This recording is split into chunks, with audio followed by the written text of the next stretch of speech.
Okay, so we're going to talk a little bit about some common neuromyths. I'm just going to close that for now. Um, oh, maybe I will report it. Uh, there we go. Okay, so we're going to start the slideshow. This is actually based on a presentation I saw a few years ago back at the Online Learning Consortium. It was done by Michelle Miller and some of her colleagues. And it was kind of an interesting, what is that? I don't, well, there's the actual study that it's based on. But this was actually, it was Kristen Betts and Michelle Miller presented on this. It was an international study where they tested they administered an international survey to academics, to college administrators, to instructional designers, and others basically on a variety of concepts that often show up in discussions of teaching and learning. And the questions that we're using all came from there. And I will share that link a little bit later in case you want to look at the study, but don't look at it yet because it has the answers to the questions we're going to go through. Okay, so ignore that last one. The first one was correct. Okay, so here's a question. Here's a statement, and just choose whether it's true or false. A is true, B is false. I forgot to turn off the animation on that. And you're going to submit a vote on that using that poll that was just up there. And here we go. And let's see, we've got 6 people in. And where did it go? Should we Okay. see that, Tom or John? It says you're checked in on my phone, but I don't see the poll. Yeah, well, the poll is actually what's on the screen right now. Um, But there's nowhere to vote. oh, okay. Yeah. Now it should show up. Okay, yeah. Yep, there it is. It went to my other screen and got buried behind the browser window. So it should be okay from now on. We got it. Answer received. Okay. So we've got 5 votes, and we have how many people were there? I think was it 6, 7? Did anyone not get a vote in? Okay, I think we had 6. I should have checked that first, but let's take a look. We'll stop the poll and look at the breakdown. And 67% said false. A third said true. So let's see what the study said. And it's false. So majority of us were correct, or majority of you were correct on this one. That really there is no evidence that listening to classical music increases reasoning ability. Now, there are a lot of studies about the effect of listening to music on studying, and that varies quite a bit by individuals. Classical music can be a distracting influence depending on if for musicians listening to classical music could be distracting unless perhaps you're studying classical music at the time. But in general, there's no evidence that listening to music increases reasoning ability. Listening to music that gets you very engaged tends to be distracting. Background music that masks other sounds can sometimes be helpful. So the effects there are mixed, but it doesn't in any case seem to increase, in any study I've seen at least, increase reasoning ability. And this was much better. 85% of faculty got that wrong in their international survey. Dyslexia. A primary indicator of dyslexia is seeing letters backwards. And we'll start another vote.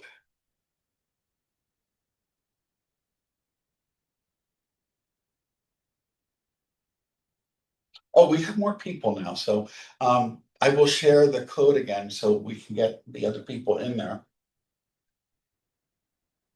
I think I can just put it in the chat.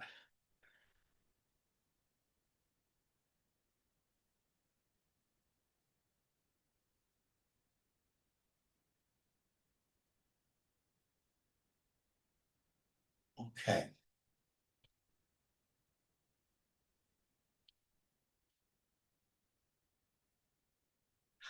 Sorry. There we go. So for those who haven't joined yet, you can join the poll, and I'm going to stop this one though. And, this is a typical way in which people often think of dyslexia. It turns out to be false. And again, 2/3 of this group were correct. And on average, 77% of faculty were incorrect. So far, you guys are doing much better than a typical college faculty member in this large international survey. Let's try another one. Learning styles. Something that came up in a presentation just yesterday. And let's do a vote on this. I think you may have spoiled it for us. Well, not for everybody, because it was discussed. Yeah, so we are above average so far here in Oswego. But it was one of the presenters who were perhaps arguing the opposite. Oh, where's the true and false? Someone that A should be true, B should be false. So I messed up on this slide apparently.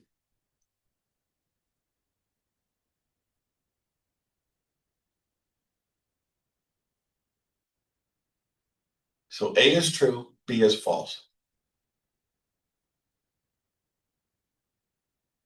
Even though the true is missing and the A and the B are missing.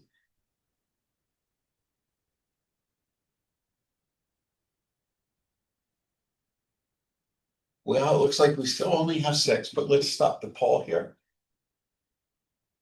and look at the results. And it is in fact false. But 74% of college faculty in general were incorrect about this. So again, we're still doing better. We only had 33% incorrect. Instructional designers were slightly better than faculty. Administrators were a bit worse on average in this international poll. What's even worse though are high school teachers, because it's something like 90-some% of high school teachers who believe that learning styles are important and we should teach them. And now the first couple of things, well, the first point about classical music probably isn't all that important in terms of teaching and learning. Listening to classical music isn't going to harm anyone. And I think, Paul, did you just come in? Let me put the chat in the URL again. We're doing a bit of a poll here. And it's using iClicker as an event. It's all completely anonymous, so no one will know who got what correct or what's incorrect. But learning styles is something we have talked about a little bit. And again, we did have one of our presenters arguing for the importance of teaching to students learning styles yesterday. It's something that we've been talking about in dozens of workshops over a couple of decades now. It's perhaps the most pervasive, harmful myth out there. And the reason why this may be harmful is, well, we didn't know quite how harmful it was 10 or 12 years ago, because there really wasn't much study of the impact of a belief in learning styles, but that's changed. Elizabeth Kane has done a whole series of studies that have looked at the impact of a belief in learning styles. And perhaps the most damaging study was just done about 1.5 or 2 years ago, where they found that when teachers, students, and high school teachers and middle school teachers and college faculty believe in learning styles, they tend to believe that students who are kinesthetic learners are less likely to be capable of being successful in college. And what that suggests is that perhaps the people who are teaching our students in middle and high schools, and the people who are teaching us students in college, and their parents and so on, don't think that students who are kinesthetic learners are going to be very successful in college. And now, every study that I've ever seen, and there have been dozens, probably hundreds of them, that have been trying to debunk this for decades now. The way in which the typical study is done is students are assessed according to the standard learning styles inventories, and there's several of them out there, and they're assigned to some type of learning style. And then they are taught in ways that correspond to that learning style. And if learning styles were meaningful, what should happen is that if you were a visual learner and you were presented with information in a visual way, you should do better in that relative to other forms of presentation or relative to people who are not visual learners. And what every study that I've seen has shown is that there is no statistically significant difference between people with measured learning styles and the amount that they learn from different modes of presentation. What the research pretty clearly indicates is that there are some types of learning or there's some types of material that is more effective being taught in visually. For example, if you're studying art, visual appearances tend to be important. If you are trying to learn how to fix a carburetor, then then hands-on activity tends to be really helpful, and so forth. But that's true for everybody. And what's most important is that multimodal learning is most effective for everybody. That learning, seeing things from different perspectives in different ways, seeing some visual presentations, some oral presentations, and so forth, tends to be helpful for everybody, but it has absolutely nothing to do in every study that's ever been done with measured learning styles. It's been perpetuated by those people who develop the learning styles inventories and sell them to middle schools and high schools and even to our colleges. Making it worse, New York is one of, I think, about 20 some states that have questions about learning styles and teaching to learning styles on the state education tests and so forth. So our teachers are forced to learn this neuromyth if they want to pass the licensing exam for teachers in the state. And that's kind of troubling. Okay, another common thing, like left brain versus right brain. And again, this should all say true or false. That was copy and pasted. I don't know what happened. I was doing it while I was in another session. I guess got distracted. But let's say A is true, B is false, and let's just go with that. And we'll start the poll. John, what's the code for iClicker? Oh, yeah, it is in the chat. Oh, it doesn't have that code, does it? No. Let me see if I don't remember offhand. I'm sorry. I grabbed the link, but I thought the link had it. ESKRC, that sounds right.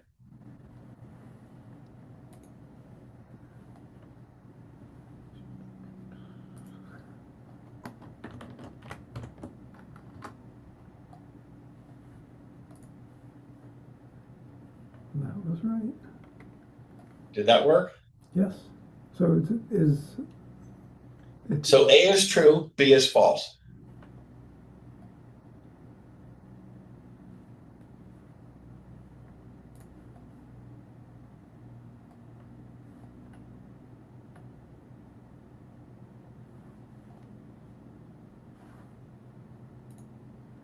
Okay, well, we can stop this one here and I'll put that up again. Let's go back. And this is the join code, the join information, which went, of course, to the other screen. no, ESKC is right. Okay, Thanks. you got it. Okay. I am not seeing the other screen. It's gone somewhere. It is ESKRC. All caps, ESKC. ESKC. Sorry. Okay. Now let's see what this says here. 72% of faculty answered this incorrectly. And let's see, well, that's not what I want. Okay, one more time. Let's get back to the poll and see the actual results on that last one. And most people said false, and that's good.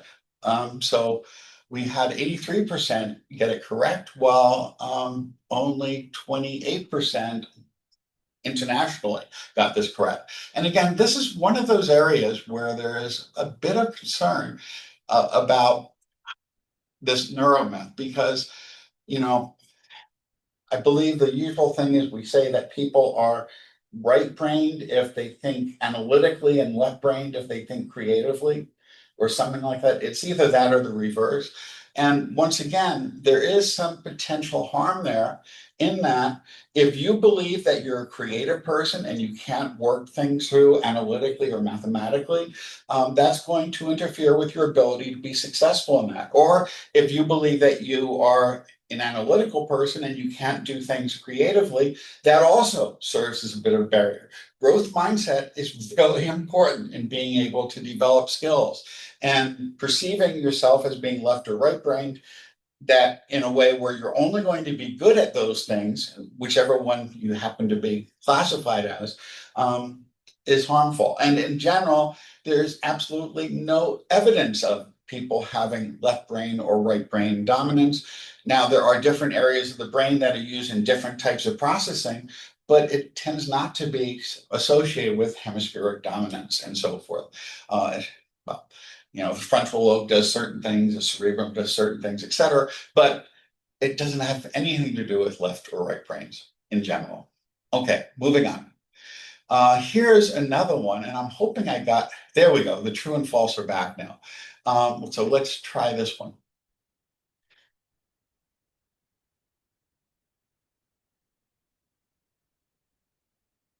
So I'm impressed that people are doing this so well.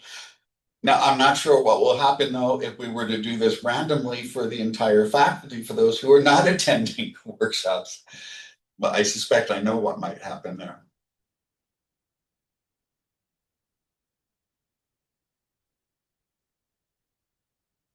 Okay, we have anyone else want to join? Again, you can just use that code that was in chat and then to go to the website and then the letters ESKC, all capitals. Okay, we'll stop this though. And let's see how people here voted. And everyone said it's false. Okay, and in fact, it is false. And again, 72% of faculty were incorrect on this. The reason why that 10% figure was actually based on some data. It was based on early data that was essentially measuring brain activity. But the electrodes that were used and the measures that were used were not particularly sensitive. So it was only picking up brain activity in roughly 10% of the brain. But when we had more detailed information on brain activity, it turned out that all the brain is being used pretty much all the time. Okay, except maybe when listening to lectures. Okay, in any case, moving on. Learning changes the shape and structure of our brain. That learning is due to modifications in the brain. Let's do a quick poll on this.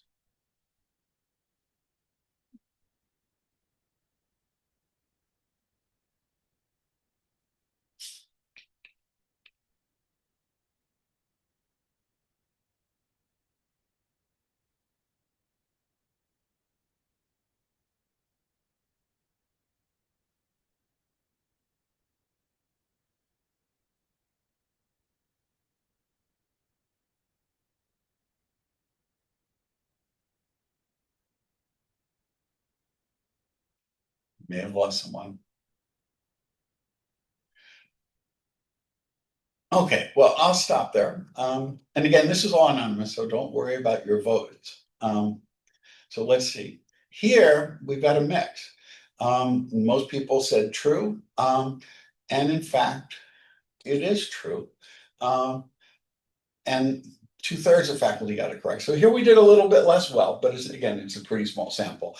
That basically, whenever you learn something, you are changing brain structures. You're creating new synaptical connections and so forth. And when you use certain types of thinking or processing more heavily, it develops those areas of the brain more extensively. And one of those things that's been observed, for example, is that the increasing reliance on GPS systems have leading to a reduction in the amount of activity in those portions of the brain that deals with geospatial coordinates. One of the concerns about AI is the possibility that offloading so much of our thinking may diminish the skills that we use in those areas. So whenever you learn something new, it does lead to modifications in your brain. Okay, now we're going to talk about some evidence-based practices. and studies on teaching and learning. Rereading course materials is an effective strategy for learning. And let me rephrase that a little bit. Let's say repeatedly rereading course materials, like reading more than twice.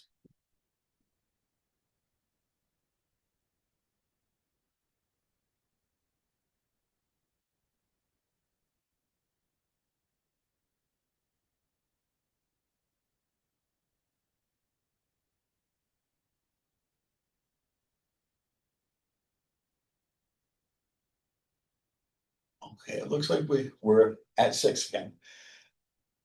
Okay, so let's see. Okay, oh, and I didn't put the true and false up this time. Okay, but in fact, that is correct. So what we know is that in general, most faculty though got this wrong. So again, everyone here is doing quite a bit better. And now, one of the reasons why this is here though is because while this is true, what the research shows is that reading something a second time leads to a small increase in the amount that's recalled within a reasonable period of time. Reading it beyond a second time, beyond one rereading, there's no significant increase in the amount that's recalled within a few weeks, let's say. And that's been shown in multiple tests. But one of the reasons why this is important to remember is, how do students tend to study? And how did probably most of us study when we were in high school and college, if we had a big exam coming up? Well, what many of us may have done is read things over and over and over again. And what the research suggests is that repeatedly trying to store things in your brain has very little impact on your ability to recall that. That your brain is trained to recall things, not by practice storing things. Your brain is trained to recall things based on practice recalling things. And I do see there's something in the chat here.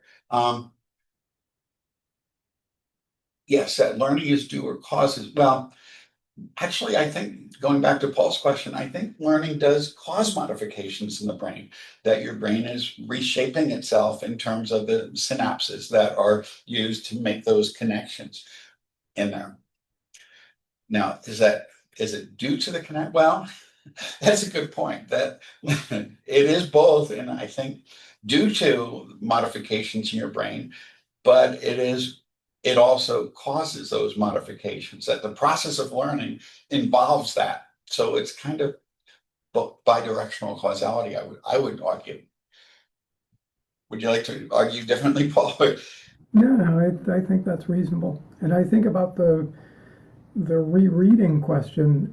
I think instructors reinforce the validity of that, not just by saying, well, read it again, but also by the nature of the instruments that they use. There are a lot of instruments that reward the sort of low-level thing that perhaps rereading text material would tend to benefit. So if you're lowballing Bloom's taxonomy in terms of your instruments, then yeah, you're as a student, you're advantaging yourself by studying the wrong way from a learning perspective. Right. Yeah. And high stakes exams tend to encourage that as well, especially when they're aimed at low level memorization type tasks, because those cramming, repeated rereading can be really effective within a few hours of the time. But the amount that's recalled, say, a week later is close to zero with that type of repeated rereading, unless you practice that sort of retrieval regularly. So, yeah. That's one way in which we encourage it. And also, when students throughout their careers have been told they need to, if they want to do better, they have to reread this material until they've mastered it. That's not uncommon advice for students to receive, at all levels of education. So, and it does pay off in the short run, as you noted. Okay, now, testing in general tends to detract from learning.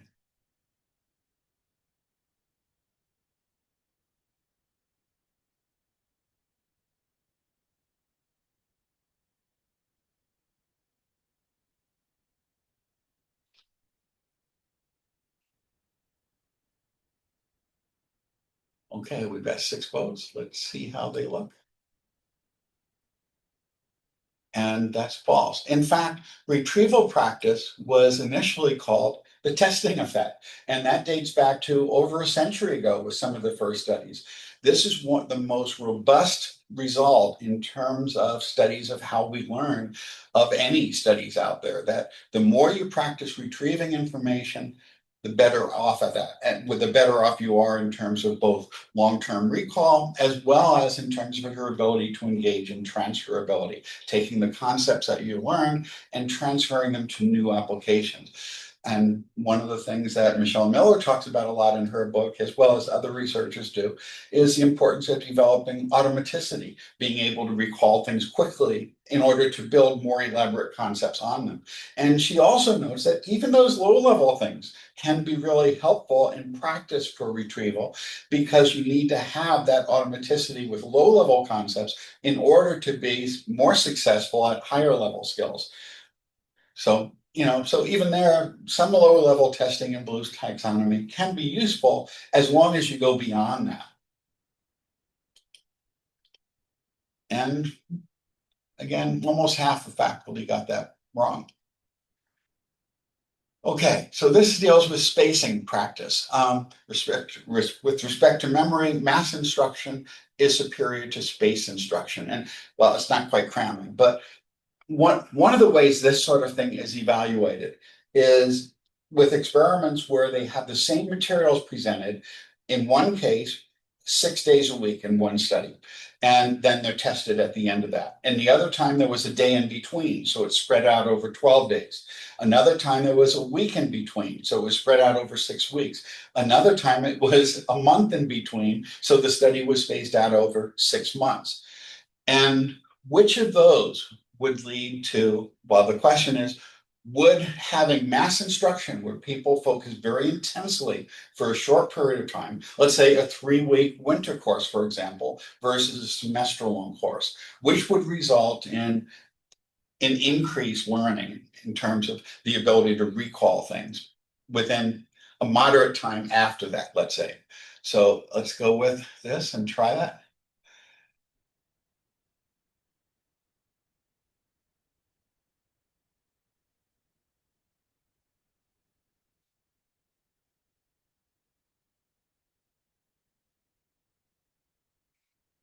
We have 5 votes.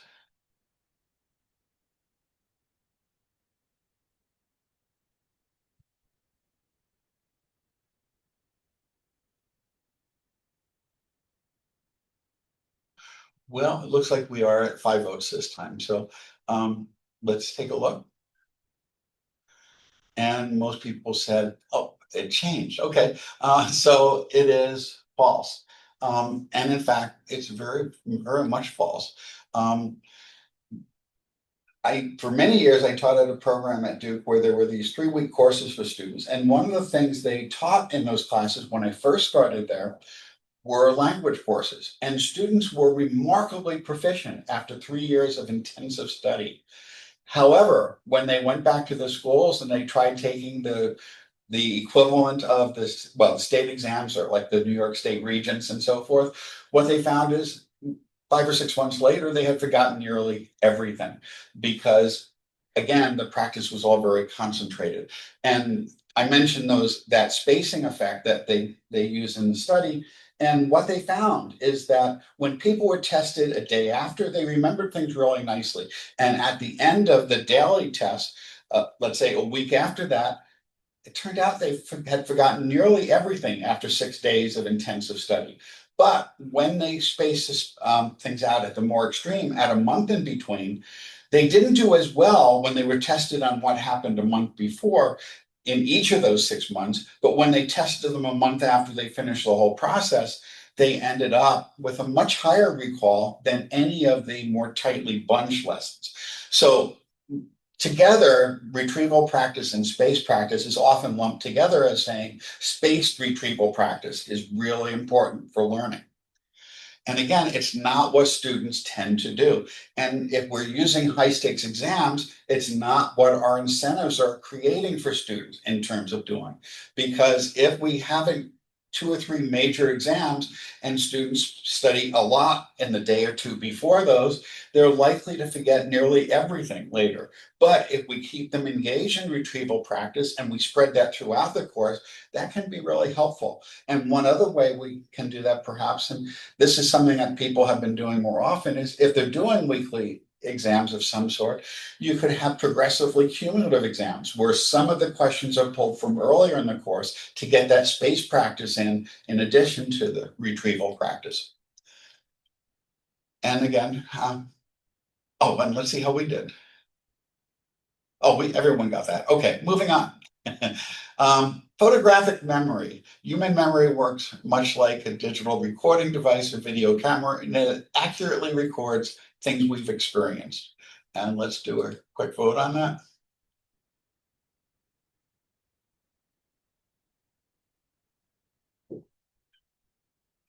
Okay, we're up to 6 responses. Let's see how that goes.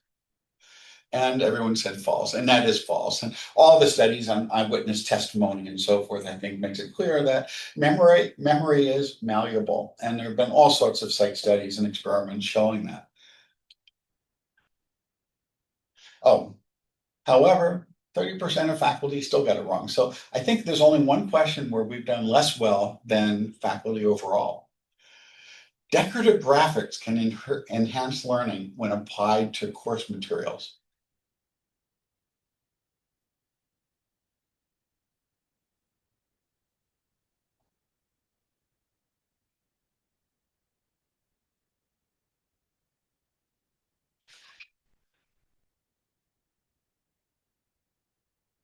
Okay, we'll stop the polling. Now let's see. Most people said false. Okay, and let's see what the study shows. Turns out this one is true. And only 22% of faculty, we still did better than average, but decorative graphics can be helpful. Now, the evidence for this isn't quite as strong as some of the other things, but there have been a number of studies where adding decorative graphics, even if they don't directly relate to the content, can sometimes seem to help learning.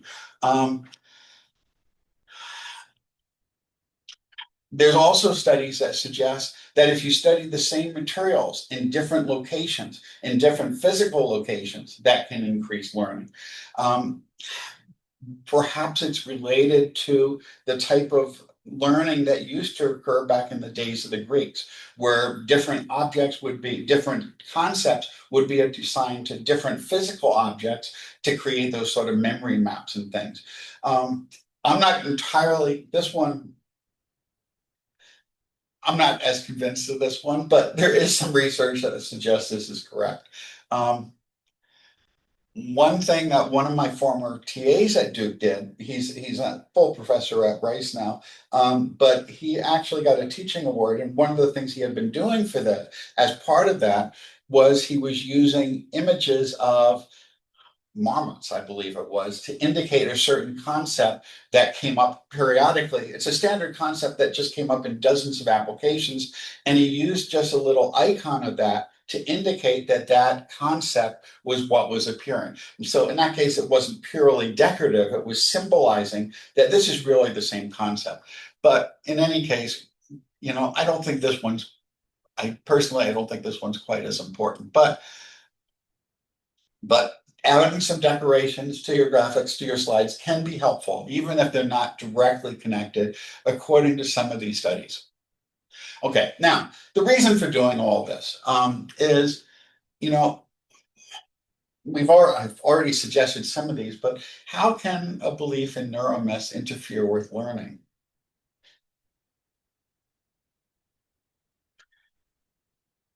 Either by us or perhaps by our students.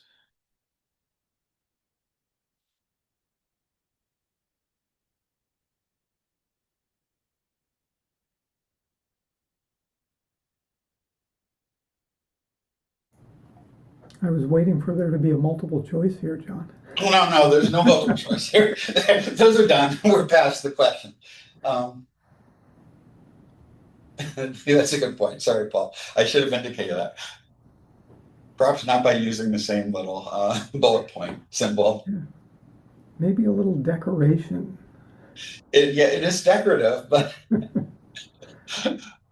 Well, I mean, clearly some of these things are the sort of thing that will cause at least some students to give up where they don't really have a cause to give up. If you're told, well, you're not going to be good at this, or there's some sort of indication that, well, you're a this or that kind of learner, and the instructor is using a different style, that that sort of gives the student a position from which to say, well, I'm not going to learn anything in this class, so I might as well not take it seriously, or I might as well drop it, or whatever. And we don't need that. and I've heard so many times over many years from students that I'm having trouble understanding these graphs because I'm a kinesthetic learner. I'm a hands-on learner, so I can't understand graphs, or I can't understand equations or something similar. I need to have my hands on them in some way. And again, that can be really limiting. And also, if you think that repeated rereading is really helpful, that might be how you tend to study. And it might be also perhaps how classes are designed, which encourages students to engage in practices that may not be consistent with long-term recall.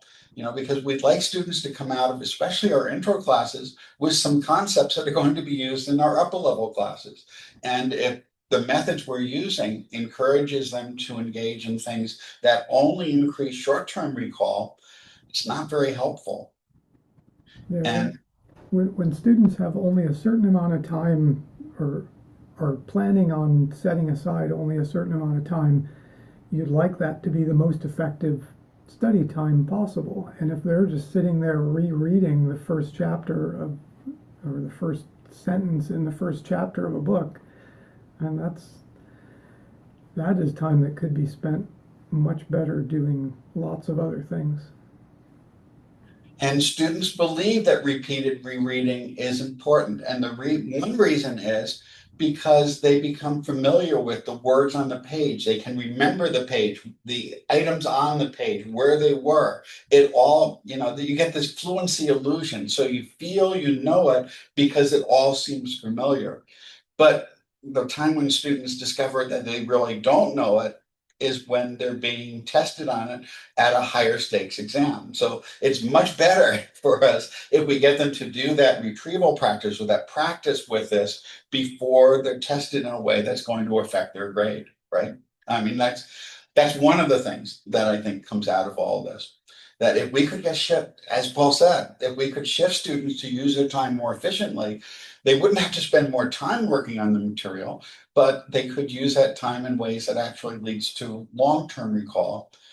But again, we have to design our classes and the incentives in our classes in a way that encourages them to use these techniques that are consistent with long-term learning. And we could also perhaps try to nudge them in the direction of learning how to learn more effectively.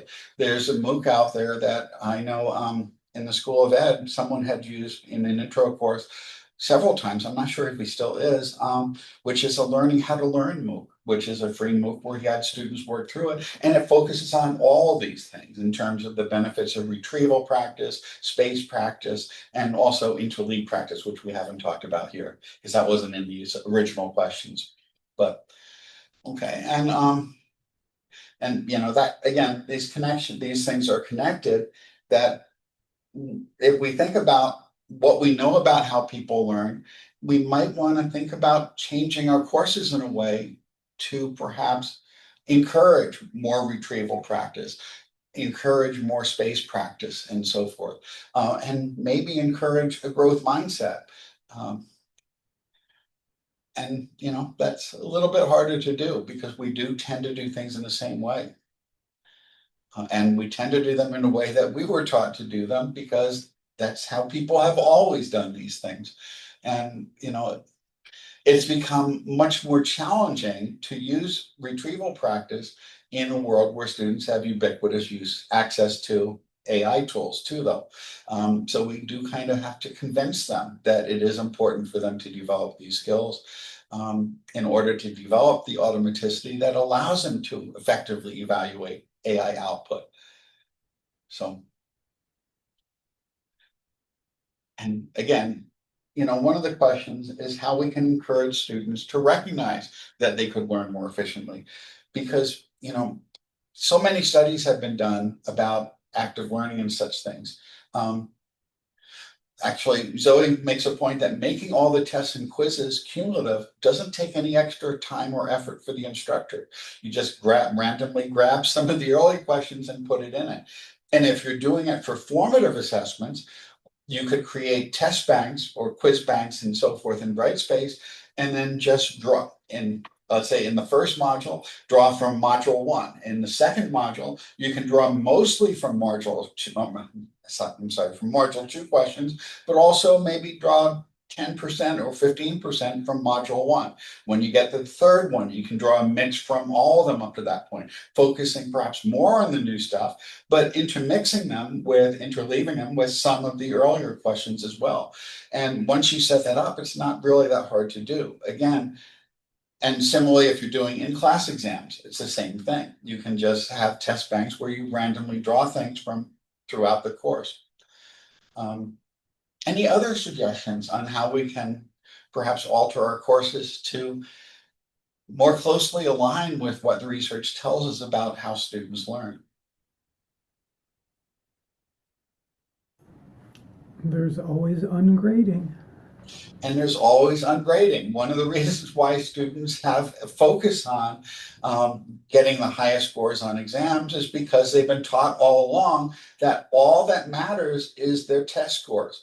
That determines whether they get promoted to the next grade. That determines their chances of going to college. And and they see that as being important well, they've been trained basically from the time they were in second or third grade that test scores are all that matters. And there are easy ways of getting higher test scores than actually learning the material.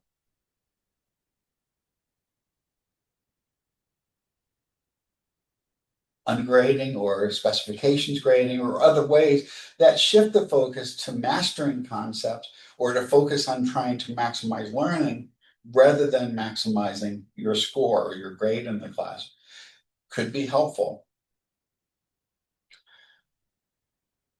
It's not done that much outside of humanities areas, but it can be. And there's lots of case studies of people who have done that.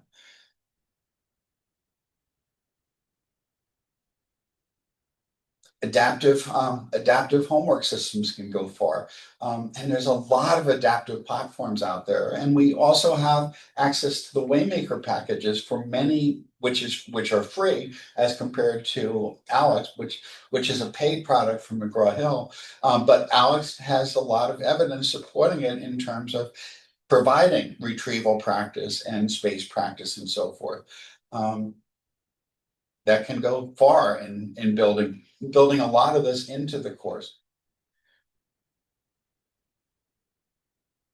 In psychology, there's PsychLearn, which was put together by the teaching group in philosophy, working with one of the major adaptive learning platforms, and it's based on OER, so it's relatively inexpensive. It was bought up by another company later, but I still think it's still only like $20 or $25 per student. It may have gone up since then. But if we use the Waymaker package, which isn't quite adaptive learning, but it's very close in structure, that's all free for students, and it's all based on OER. It's not available in all disciplines, and it's mostly the intro level courses, but it does provide a lot of this. Any other suggestions?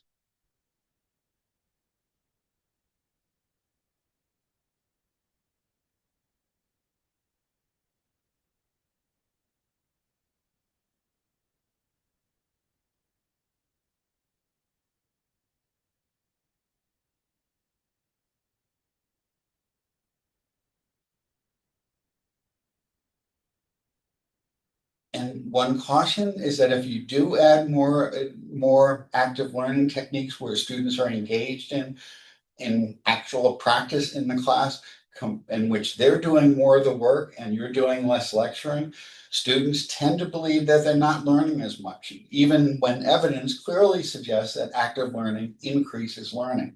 There was a study done at Harvard 5 or 6 years ago where there were some sections of courses that in STEM fields that were active learning based and others that were lecture based. And when they were using standardized exams across the classes that used active learning on average had higher scores for all the students in those classes.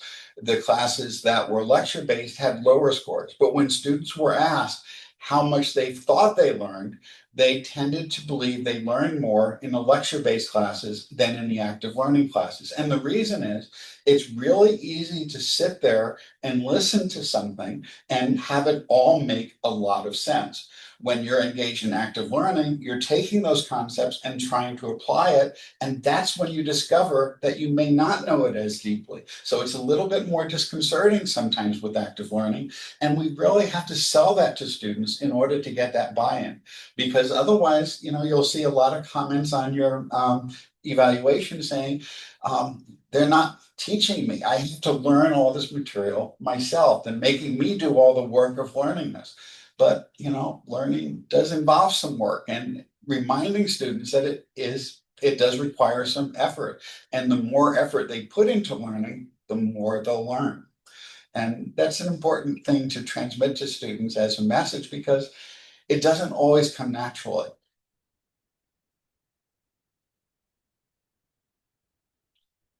Any other thoughts?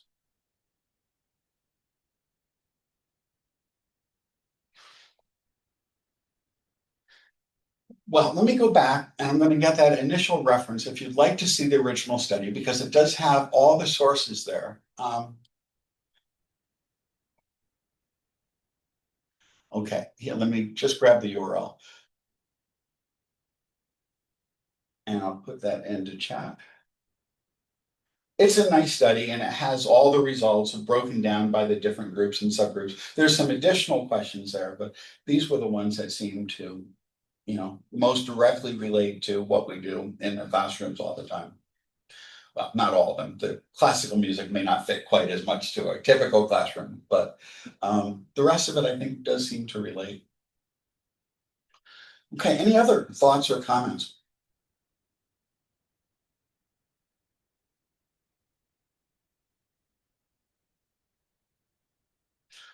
Okay, well, we can stop here, and it's good seeing everybody. Thank you, John.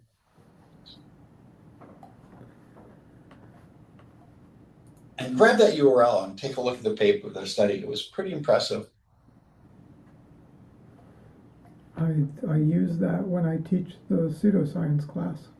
What was it? I use that when I teach the pseudoscience class. It's a great one. Oh, and were you at the session about the Mike Caulfield's deep research link? Yes. Okay, because that's also a nice thing to use for, maybe share that. I'm already trying to figure out exactly how I'm going to insert it into the class. I'm amazed at how well it does in general. No, it's nice to have I think it will help students with the green checks and the red X's, and that's the sort of language that they speak. So being able to see that, those It's binary. things. It's true or false. No shades of gray there. Yeah. But yeah. But I know you've seen this all before, but well, and Keith, what's your last name, by the way? Because we do take attendance if you're still there.